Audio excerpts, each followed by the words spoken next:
The red wine spread across Commander Sarah Chen's dress uniform like blood across a battlefield. It happened in slow motion, the crystal glass tipping, the burgundy liquid arcing through the air, the gasps from the crowd at the San Diego Harbor Club.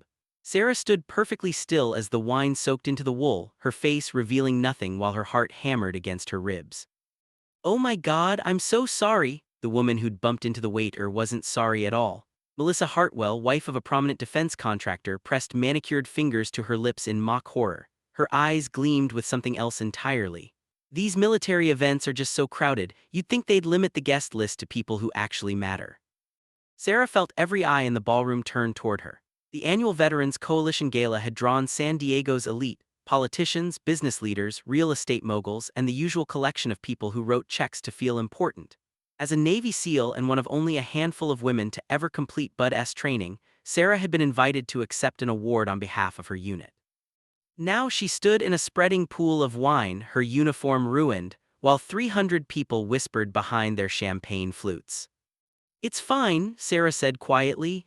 Her voice carried the calm of someone who'd faced down enemy combatants in Kandahar. A wine-soaked dress barely registered. Accidents happen. "Does it come out?" Melissa asked, her tone dripping with false concern. "I mean, I wouldn't know. I've never worn whatever that fabric is." Sarah recognized the game being played. She'd seen it before, people who'd never served a day in their lives treating military personnel like props at their charity events, useful for photo opportunities but not quite equal. Not quite one of them. "Excuse me," Sarah said. She walked toward the bathroom with her spine straight and her head high, even as wine dripped from her hem onto the polished marble floor. In the restroom, Sarah dabbed at the stain with paper towels, knowing it was futile. Through the door, she could hear the party continuing without pause. Someone laughed, music swelled. The incident was already forgotten by everyone except her. She studied her reflection in the mirror. At 34, Sarah carried herself with the quiet confidence of someone who'd earned every inch of respect she commanded.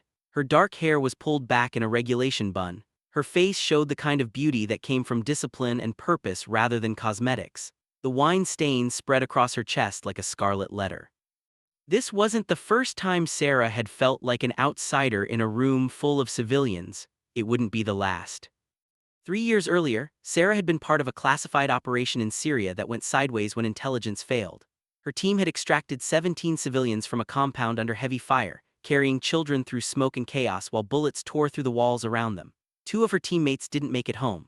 Sarah had carried one of them, Lieutenant Marcus Webb, 3 miles through enemy territory with a bullet in her own shoulder. The Navy gave her a Silver Star. The nightmares gave her insomnia that still woke her at 3 in the morning, heart racing, reaching for a weapon that wasn't there. But tonight wasn't about Syria or medals or the things she'd done that would never make it into any official record. Tonight was supposed to be about the future.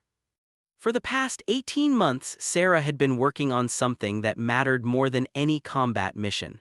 She'd been developing a program to help veterans transition back to civilian life, not just with job training but with real opportunities, real businesses, real futures. The program was called Warrior Bridge, and it was designed to connect veterans with investors willing to fund their business ideas. Not charity, not handouts. Actual venture capital for people who'd proven they could lead under pressure, solve problems, and execute complex operations. Who better to run a business than someone who'd run missions in hostile territory? Sarah had pitched the idea to 73 investors over the past year, 73 rejections. Too risky, too experimental. Veterans need therapy, not business loans. Have you considered a nonprofit model instead? The subtext was always the same. Veterans were broken things to be fixed, not assets to be invested in. Tonight, Sarah was supposed to meet someone different. Thomas Brennan, founder of Brennan Ventures, had built a $3 billion empire by investing in unconventional opportunities. He'd made his fortune betting on people everyone else dismissed. According to Sarah's contact at the Veterans Coalition, Brennan was interested in Warrior Bridge. More than interested, he was considering a $50 million initial investment. $50 million could change everything. It could fund 500 veteran-owned businesses in the first year alone. It could prove that veterans weren't charity cases, they were some of the most capable, disciplined, innovative people in the country. But first, Sarah had to get through this gala without her wine-stained uniform becoming the story of the evening. She threw the useless paper towels in the trash and returned to the ballroom. The award ceremony was underway. On stage, a congressman Sarah didn't recognize was reading from a teleprompter about sacrifice and service and the debt we owe our heroes. The words sounded hollow, like they always did when spoken by people who'd never worn the uniform. Sarah spotted her table near the back of the room. She'd been seated with other military personnel, a clear segregation from the real power players up front. It was subtle, but Sarah had learned to read rooms the way she read battlefields. Territory, position, lines of authority. At the head table, Melissa Hartwell was laughing with a silver-haired man in an expensive suit. Her husband, probably, Charles Hartwell, CEO of Hartwell Defense Systems, one of the largest military contractors in the country. His company made billions selling weapons systems to the government while people like Sarah did the actual fighting. Next to Charles sat a man Sarah didn't recognize. Late 50s, athletic build, wearing a suit that probably cost more than Sarah's monthly salary. He was listening to Melissa with the patient expression of someone being polite but not particularly engaged. Sarah's phone buzzed. A text from Captain Jennifer Walsh, her contact at the Veterans Coalition. That's Brennan next to the Hartwells. Good luck. He's leaving early, catch him before the speeches end. Sarah's pulse quickened. Thomas Brennan, the man who could change everything, and he was sitting next to the woman who'd just humiliated her. Perfect. Sarah made her way toward the front, weaving between tables. She'd faced down worse than a room full of rich people. She could do this. She was 10 feet from the head table when Melissa spotted her. The woman's eyes widened, then narrowed with barely concealed delight. "Oh my," Melissa said loudly enough to turn heads. "I thought you'd gone home to change. You can't possibly stay in that condition." Charles Hartwell glanced at Sarah, then away, dismissive, but Thomas Brennan looked at her directly, his expression unreadable. "Commander Chen," Sarah said, extending her hand to Brennan. She ignored Melissa entirely. "I was hoping to speak with you about Warrior Bridge. I know you're considering." "This is hardly the time or place," Melissa interrupted. She placed a possessive hand on Brennan's arm. "Thomas and I were just discussing a much more realistic veterans initiative, something practical, not some fantasy about turning soldiers into CEOs. Sarah felt heat rise in her chest, but she kept her voice level. "With respect, ma'am, Warrior Bridge is based on 18 months of research and consultation with veteran entrepreneurs who have already succeeded. The program has a detailed implementation plan and projected outcomes that—" "Honey, no offense, but playing war games doesn't qualify you to understand business." Melissa's smile was poisonous. "Leave the money stuff to people who actually understand how the world works." The table had gone silent. Sarah was acutely aware of her wine-stained uniform, of the way Melissa had just reduced 12 years of military service to playing war games, of Thomas Brennan watching this exchange with those unreadable eyes. This was the moment. Sarah could walk away, maintain her dignity, and let Melissa win, or she could fight. She thought about the 73 rejections. She thought about Marcus Webb, who'd never get the chance to build the security consulting business he'd dreamed about. She thought about the thousands of veterans who came home every year to a country that thanked them for their service and then forgot they existed. "Mr. Brennan," Sarah said, keeping her focus on him, "I'm not asking for charity. I'm offering you an investment opportunity in the most disciplined, mission-oriented, adaptable workforce in America. Veterans don't fail because they lack capability. They fail because people like—" She stopped herself, adjusted course, "because the system fails them. Warrior Bridge changes that. 5 minutes of your time, that's all I'm asking." Melissa laughed. "Thomas, you cannot be seriously considering listening to this. Look at her, she can't even get through a dinner party without making a mess of herself." Something flickered across Brennan's face, annoyance maybe, or recognition. But before he could respond, Charles Hartwell leaned forward. "Commander, I'm sure your program is very earnest, but Mrs. Hartwell has been working with us on a veteran employment initiative for months. We've committed substantial resources to placing veterans in entry-level positions across our company, real jobs with real paychecks, not pipe dreams about business ownership." "Entry-level positions?" Sarah translated instantly: warehouse workers, janitors, security guards, jobs that required no real investment in veterans' potential, jobs that kept them grateful and subordinate. I appreciate that, Sarah said carefully, but Warrior Bridge is about ownership, about veterans building something that belongs to them, about fantasy, Melissa cut in. She turned to Brennan with an exaggerated sigh. Thomas, darling, I know you have a soft spot for underdogs, but there's a difference between vision and delusion. Veterans need structure. They need to be told what to do. That's how they're trained. You can't just throw money at them and expect them to become entrepreneurs.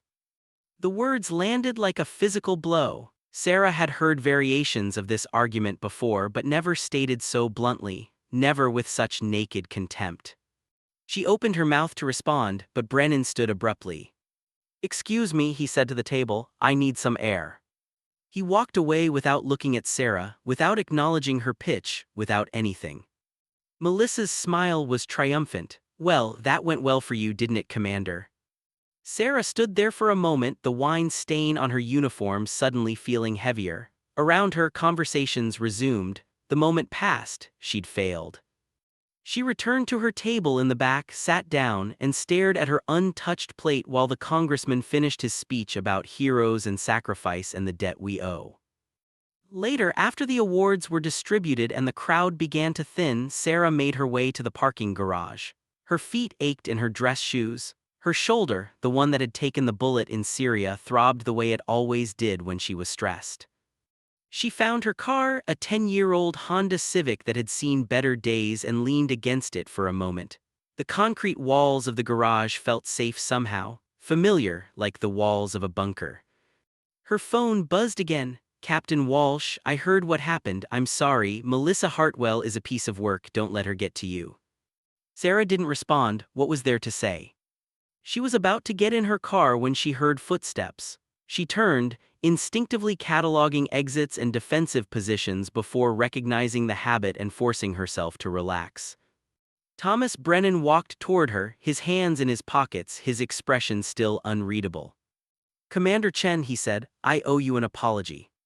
Sarah straightened. "Sir, you don't owe me anything. I shouldn't have approached you during." "I'm not apologizing for you," Brennan interrupted.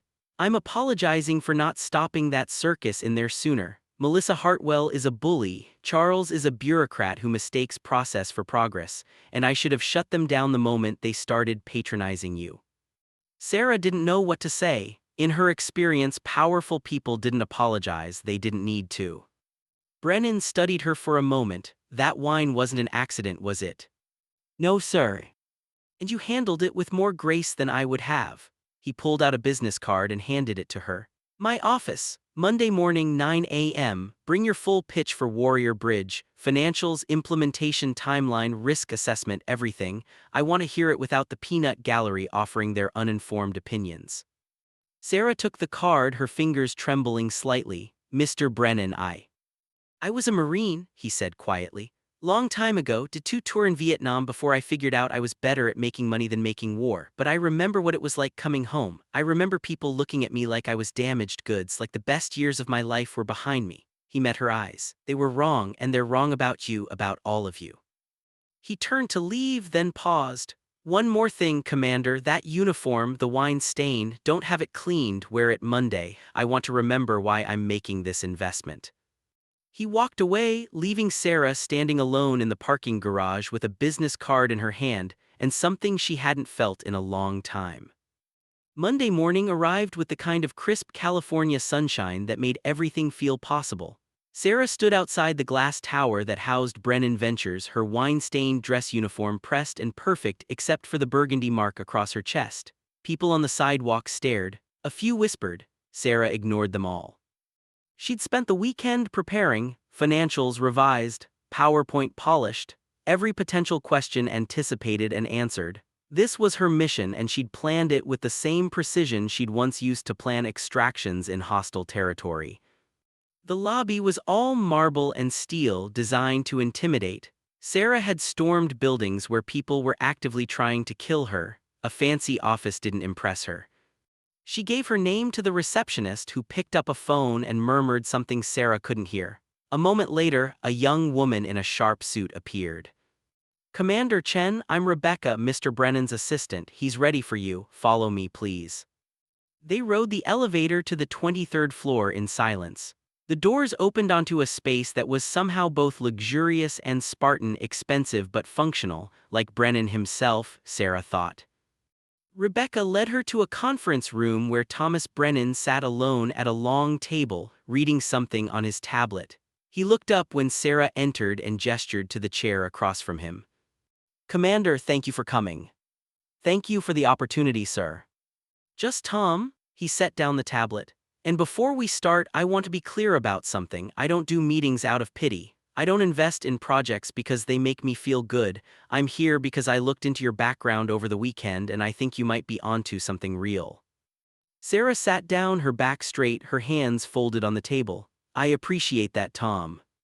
Tell me about Warrior Bridge, not the sanitized version you'd give to a room full of bureaucrats. The real version. What are you actually trying to do? For the next hour, Sarah talked. She explained how she'd watched talented teammates leave the military and flounder in civilian life, not because they lacked skills but because no one knew how to value what they brought to the table. She showed him data on veteran unemployment, underemployment, and suicide rates. She presented case studies of veterans who'd succeeded as entrepreneurs when given real support. Then she broke down Warrior Bridge's model: intensive vetting of applicants, matching them with industry mentors, providing seed funding tied to clear milestones, and ongoing support during the critical first 2 years. Not charity, investment. Brennan listened without interrupting. He asked questions that were sharp and specific, the kind that revealed he'd already done his homework. What's your failure rate? He asked. We estimate 30% won't make it past year 2. Another 20% will plateau as small operations, but the remaining 50% have the potential to scale significantly, and even the failures will be honorable ones, people who tried and learned, not people who never got a chance. That's not a great return on investment. It is if you're measuring success in more than just money. Sarah met his eyes. But even from a purely financial standpoint, the successful 50% will generate returns that more than offset the failures. And you'll be investing in a demographic that's proven they can handle pressure, adapt to chaos, and lead teams through impossible situations. That's not a risk, Tom, that's an advantage. Brennan smiled for the first time. You should have been a salesperson. I'm better at what I do. Yes, you are, he leaned back in his chair. Here's my concern, Commander. The Hartwells of the world, the defense contractors, the politicians, the charity organizations, they have a vested interest in keeping veterans dependent. They make money off of you being broken. They get tax breaks, government contracts, and positive PR for supporting the troops while making damn sure you never actually become independent enough to challenge their power. You're proposing something that threatens that entire ecosystem. Sarah had thought about this. I know. They'll fight you hard. They'll question your credentials, your motives, your sanity. They'll try to undermine every success and magnify every failure. And they'll do it all while smiling and thanking you for your service. I know, Sarah repeated. And you're prepared for that. I've been fighting people who underestimated me my entire life, Tom. I'm still here. Brennan studied her for a long moment, then he stood and extended his hand. $50 million to start. We'll structure it as 3 phases tied to performance metrics. You'll report directly to me quarterly. I want full transparency, successes and failures. And I want you to lead this thing personally, not hand it off to some nonprofit manager who's never worn the uniform. Sarah stood and shook his hand, gripping firmly. You won't regret this. I know I won't. Question is whether you'll regret it when things get ugly, because they will, Commander, they absolutely will. He had no idea how right he was. The announcement of Brennan Ventures' investment in Warrior Bridge made headlines the following week. The coverage was mostly positive, feel-good stories about supporting veterans, quotes from Sarah about opportunity and dignity, photographs of her in uniform looking competent and confident. But within the veteran community and the defense industry, the reaction was more complicated. The Hartwells released a statement expressing concern that Warrior Bridge might raise false hopes and create unrealistic expectations among veterans who needed proven, stable employment opportunities. They emphasized their own veteran hearing program and suggested that business ownership might not be appropriate for everyone. Several nonprofits that focused on veteran services questioned whether commercial investment was the right approach. Wouldn't grants be more appropriate? Wasn't it exploitative to expect veterans to generate returns for investors? And then there were the veterans themselves. Some were excited, some were skeptical, and some, the ones who'd been beaten down by years of rejection and low expectations, were almost angry. Who was Sarah Chen to promise them something better? Who was she to suggest they could be more than what the system had told them they were? Sarah worked 16-hour days setting up the program infrastructure. She built a team of 3 other veterans to help: Marcus Rivera, former Army Ranger and MBA graduate who handled financials; Jennifer Park, former Air Force pilot who managed operations; and David Cole, former Marine Corps sergeant who ran outreach and recruiting. Together, they created an application process that was rigorous but fair. They established partnerships with business mentors from various industries. They negotiated with banks and lawyers to provide discounted services to their participants. And they prepared for the first cohort of Warrior Bridge entrepreneurs. The applications flooded in, hundreds of them. Veterans who wanted to start everything from security consulting firms to craft breweries to tech startups to landscaping businesses. Each application represented someone's dream, someone's hope for a future that didn't involve asking permission to succeed. Sarah and her team read every single one. They interviewed the most promising candidates. They made impossible choices about who would get funded in the first round and who would have to wait. In the end, they selected 20 veterans for the inaugural Warrior Bridge class, 20 people who would prove whether this dream was real or just another broken promise. The first 6 months were brutal. 3 businesses failed almost immediately: poor market research, bad timing, personal issues that derailed focus. Sarah shut them down quickly and cleanly, reallocating the funding to sustainable projects. The nonprofit critics jumped on these failures as proof that veterans couldn't handle entrepreneurship. 2 businesses struggled but showed promise. Sarah and her team worked with them intensively, bringing in specialized mentors, adjusting business plans, and providing additional support. These were the ones that kept her up at night, the ones that could go either way. But 15 businesses were thriving. A former Navy logistics specialist was running a supply chain consulting firm that had already landed 3 major contracts. An Army combat medic had opened a trauma training center that was booking solid. A Marine Corps communications expert was growing a cybersecurity startup that had attracted interest from Fortune 500 companies. These were the stories Sarah focused on during quarterly reports to Tom Brennan. These were the proof points that kept the funding flowing. But in private, Sarah was struggling. The pressure was constant. Every decision she made was scrutinized, every failure was magnified, every success was dismissed as an outlier. The defense industry establishment treated her like a threat, and they had resources she couldn't match. The Hartwells, in particular, seemed determined to undermine Warrior Bridge at every turn. Melissa showed up at veteran events, spreading doubt about the program. Charles used his connections to block Warrior Bridge participants from certain contracts. They were careful, subtle, but effective. And Sarah was tired. The kind of tired that came from fighting a battle on multiple fronts with limited resources and no clear end in sight. She started having the nightmares again. Syria, Marcus Webb bleeding out in her arms, the smell of smoke and cordite, the weight of someone else's life in her hands. She'd wake up at 3 in the morning, heart racing, reaching for a weapon that wasn't there. Then she'd lie in the dark, thinking about the 20 veterans who'd trusted her with their dreams. 20 people who'd believed her when she said things could be different. She couldn't fail them, she wouldn't. The crisis came in month 8. One of the Warrior Bridge businesses, a construction company run by a former Army engineer named Daniel Reeves, was awarded a contract to renovate a community center in San Diego. It was a significant project, the kind that could establish Reeves as a serious player in the industry. The contract was worth $300,000. It would employ 6 other veterans. It would prove that Warrior Bridge participants could compete for and win major projects. 3 days before work was scheduled to begin, the contract was canceled. No explanation, just a terse email from the city contracting office saying the project was being reevaluated. Sarah made phone calls, she pulled strings, she demanded explanations. Finally, she got the truth from a sympathetic city employee who spoke off the record. Charles Hartwell had called in a favor. He'd suggested that awarding a contract to an inexperienced veteran-owned business was risky. He'd offered to have Hartwell Defense Systems do the work instead at cost as a community service. The city had agreed. They'd canceled Reeves's contract and given it to one of the largest defense contractors in the country, all under the guise of supporting veterans. When Sarah told Reeves, he took it hard. "I knew it," he said quietly.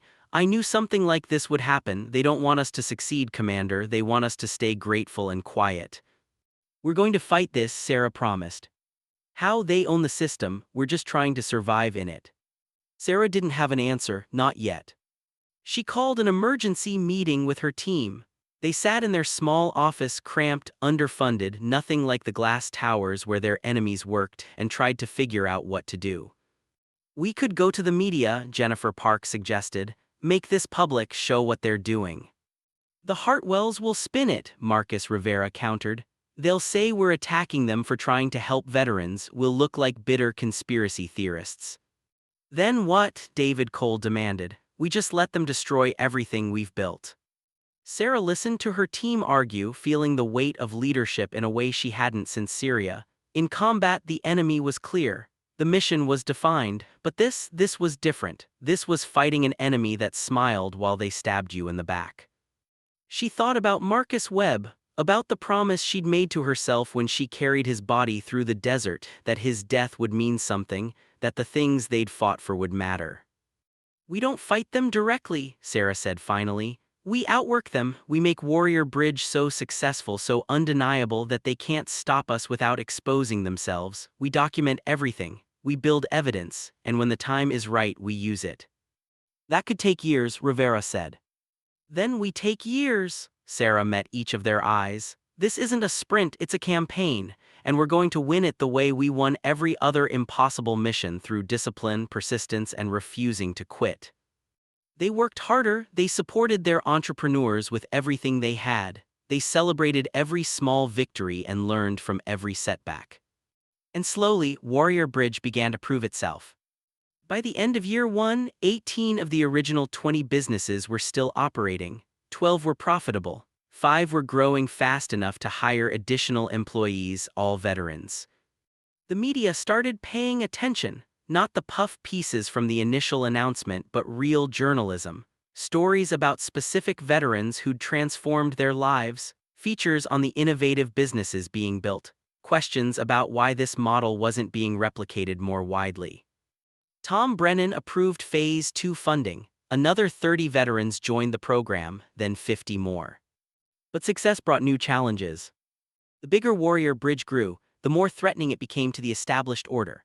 The nonprofit organizations that had dismissed the program now worried it would redirect donor funding. The defense contractors who'd built empires on veteran dependency saw their workforce being poached by veteran-owned competitors. The politicians who'd made careers on supporting the troops' rhetoric found themselves being asked why they hadn't done something like this years ago.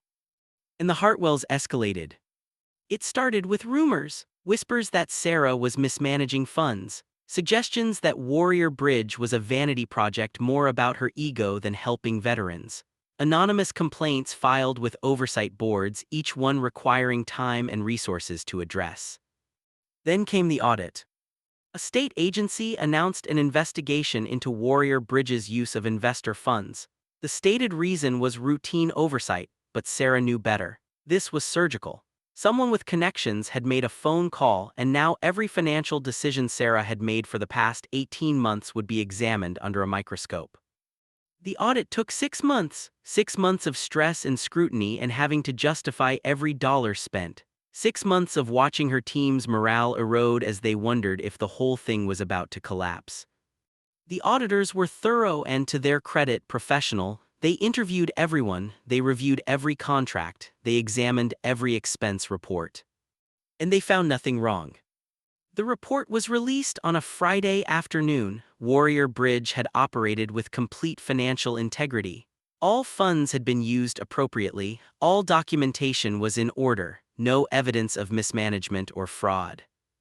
It should have been a victory. Instead, it felt like surviving an ambush, relieved but exhausted and waiting for the next attack.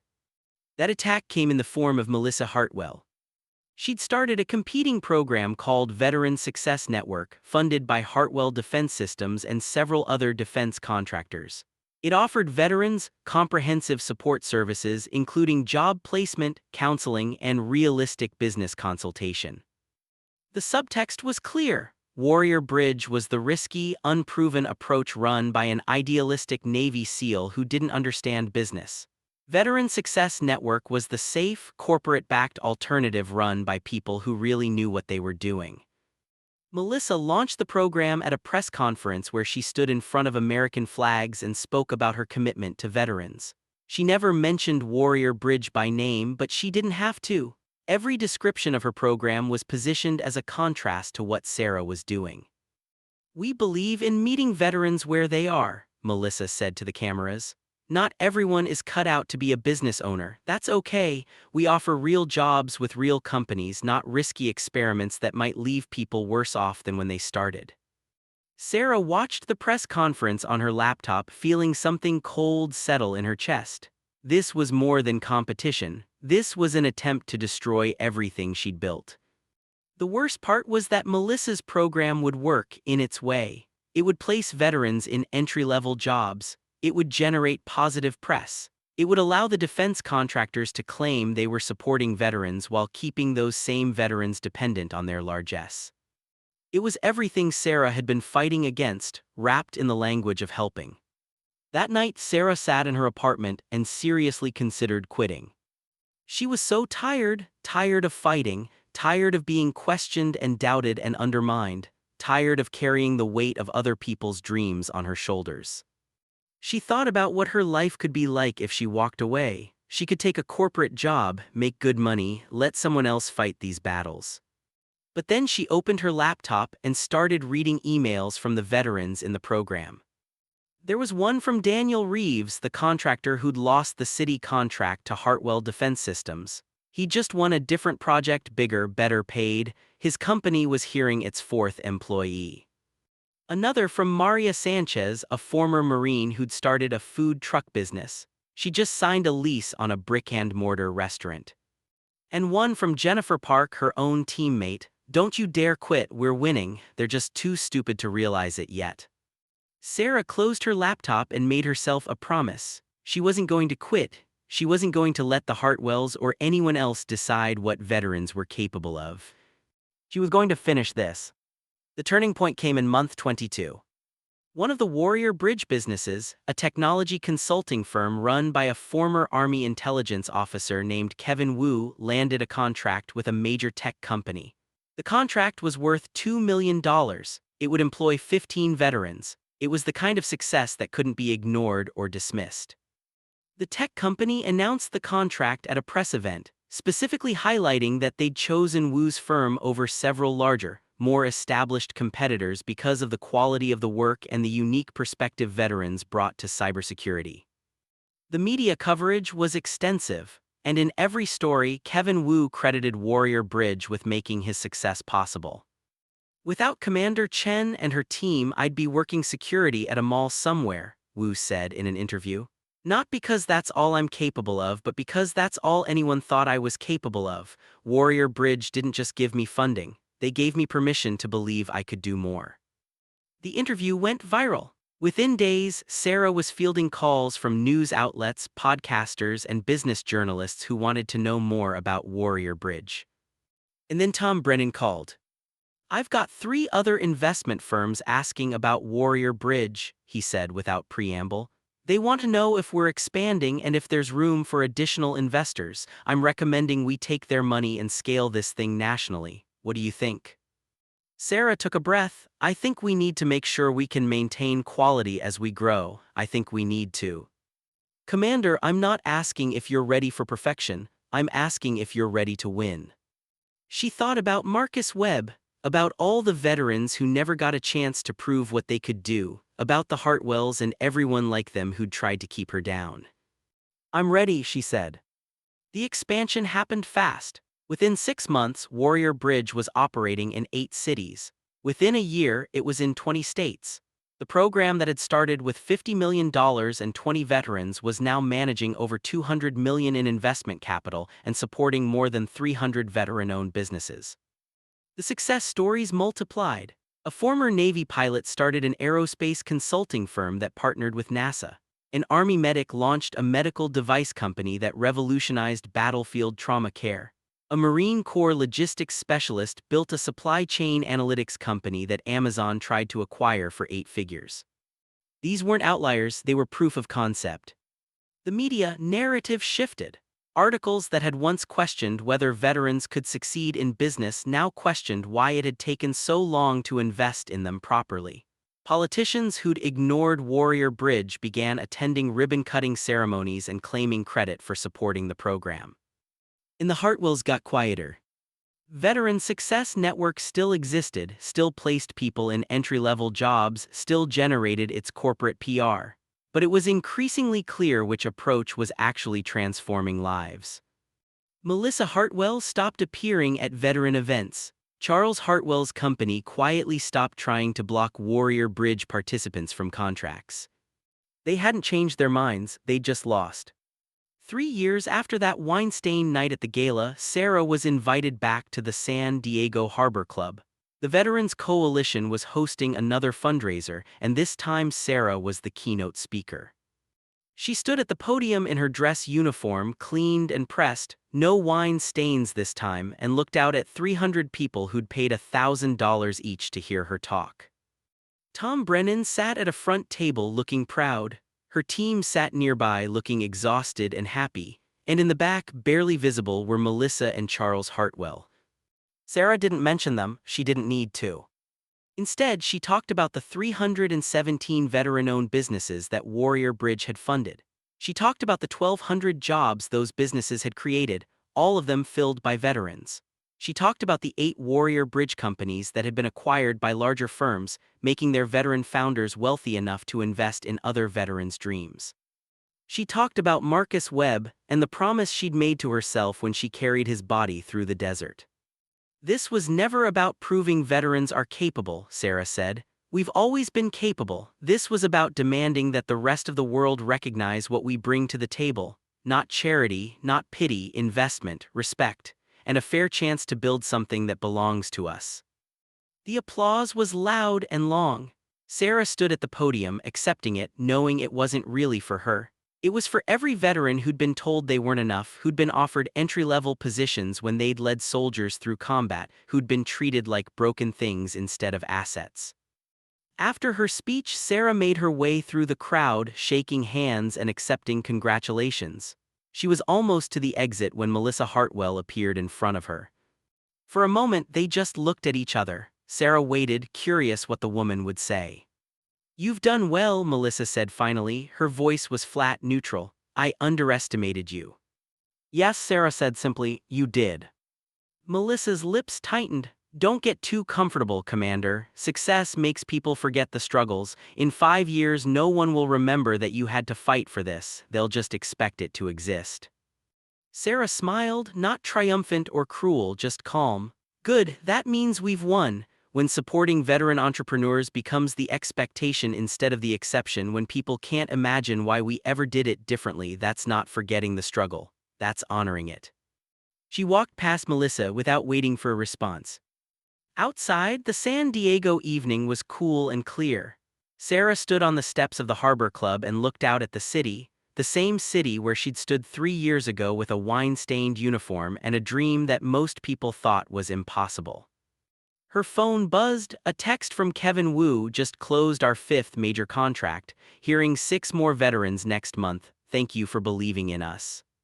Sarah smiled and put her phone away. She'd spent 12 years in the Navy learning how to fight battles. But the most important thing she'd learned was this: the battles worth fighting aren't the ones you can win in a day. They're the ones you win slowly over time, by refusing to quit even when everyone tells you you're fighting for something impossible. She'd carried Marcus Webb 3 miles through enemy territory with a bullet in her shoulder. She could carry this mission too, for as long as it took. Because veterans didn't need charity or pity or people pouring wine on them to make themselves feel important. They needed what every human being needed: A fair chance, genuine respect, and someone willing to invest in their potential instead of just managing their decline. Sarah had given them that chance, and they'd proven again and again that when you treated veterans like the assets they were instead of the problems everyone assumed they'd become, there was no limit to what they could accomplish. She walked to her car, still the same 10-year-old Honda Civic, and drove home through the city lights. Tomorrow there would be new challenges, new veterans to support, new battles to fight. But tonight, she allowed herself to feel something she'd almost forgotten was possible. Pride, peace, and the quiet satisfaction that comes from keeping a promise to the people who'd sacrificed everything and then been told they weren't worth the investment. She'd proven them wrong, and she wasn't finished yet.